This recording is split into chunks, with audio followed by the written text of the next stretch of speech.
નમસ્કાર આંગણવાડી કર્મચારી બહેનો, સ્વાગત છે તમારું આપણી આ યુટ્યુબ ચેનલમાં જેનું નામ છે ગુજરાતી જીકેની જમાવટ।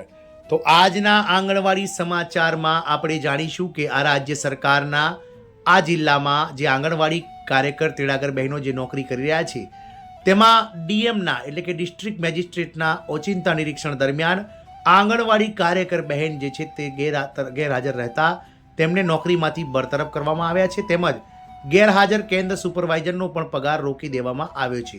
જાણીએ આજના વિડીયોમાં વિગતવાર કે કઈ રાજ્ય સરકારના આંગણવાડી વિભાગમાં ડીએમના ઓચિંતા નિરીક્ષણ દરમિયાન આંગણવાડી કાર્યકર બહેન ગેરહાજર રહેતા તેમને બરતરફ કરવામાં આવ્યા છે અને ગેરહાજર કેન્દ્ર સુપરવાઇઝરનો પણ પગાર રોકી દેવામાં આવ્યો છે। તેને લઈ અને આપણે વિડીયોમાં વિગતવાર ચર્ચા કરીશું। તો કર્મચારી બહેનો આજના વિડીયોમાં અંત સુધી બન્યા રહેશો અને જો તમે ચેનલમાં નવા સબસ્ક્રાઈબર હોય તો અમારી ચેનલને તમે સબસ્ક્રાઇબ કરીને બાજુમાં રહેલું બેલ આઇકોન દબાવી ઓલ નોટિફિકેશન ઓન કરી લેશો, જેથી કરીને ચેનલ પર મૂકવામાં આવતા આવા આંગણવાડી સમાચાર તમને સરળતાથી મળી જાય।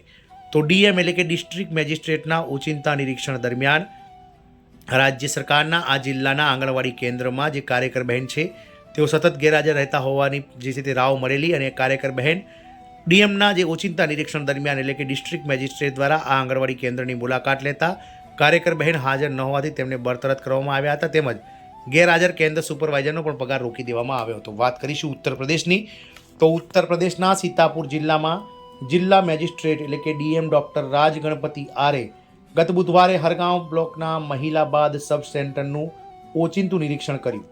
નિરીક્ષણ દરમિયાન સબ સેન્ટર ખુલ્લું જોવા મળ્યું હતું, પરંતુ કોઈ સંબંધિત કર્મચારી હાજર ન હતો। આ અંગે ઊંડી નારાજગી વ્યક્ત કરતા જિલ્લા મેજિસ્ટ્રેટ એટલે કે ડીએમએ આંગણવાડી કાર્યકરને તાત્કાલિક નોકરીમાંથી કાઢી મૂકવાના આદેશો આપ્યા છે। જિલ્લા મેજિસ્ટ્રેટે કેન્દ્ર સુપરવાઇઝરનો એટલે કે જે જિલ્લા સુપરવાઇઝર હોય છે, જે કહી શકાય મહિલા આંગણવાડી સુપરવાઇઝર, તેમનો પગાર કાપવાનો અને તેમને નોટિસ પાઠવવાનો પણ આદેશ આપ્યો છે।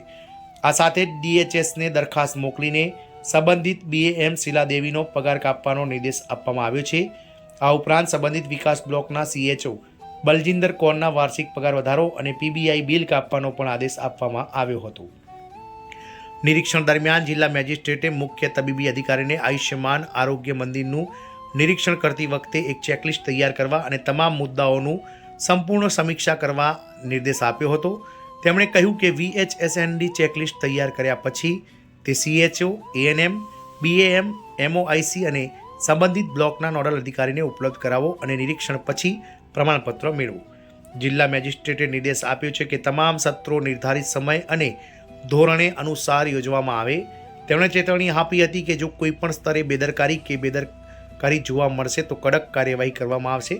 નિરીક્ષણ દરમિયાન મુખ્ય તબીબી અધિકારી ડૉક્ટર સુરેશ કુમાર અને આરોગ્ય વિભાગના અન્ય સંબંધિત અધિકારીઓ હાજર રહ્યા હતા। આમ સીતાપુર જિલ્લાના મહિલાબાદ સબ સેન્ટરમાં ઓચિંતું ડીએમ સાહેબ દ્વારા ડિસ્ટ્રિક્ટ મેજિસ્ટ્રેટ સાહેબ દ્વારા નિરીક્ષણ કરવામાં આવ્યું હતું, જ્યાં સબ સેન્ટર તો ખુલ્લું જોવા મળ્યું હતું, પરંતુ તેમાં આંગણવાડી કાર્યકર તેડાગર બહેન કે કોઈ સંબંધિત કર્મચારી હાજર ન હતા। આ અંગે તેઓએ ઊંડી નારાજગી વ્યક્ત કરી હતી અને તાત્કાલિક જિલ્લા મેજિસ્ટ્રેટે આંગણવાડી કાર્યકર જે મહિલાબાદ કહી શકાય કે મહિલાબાદ જે સબ સેન્ટર છે હરગાંવ બ્લોકનું, તો તેના આંગણવાડી કેન્દ્રના જે કાર્યકર બહેન છે તેમને તાત્કાલિક નોકરીમાંથી કાઢી મૂકવામાં ઓર્ડર આપ્યો છે।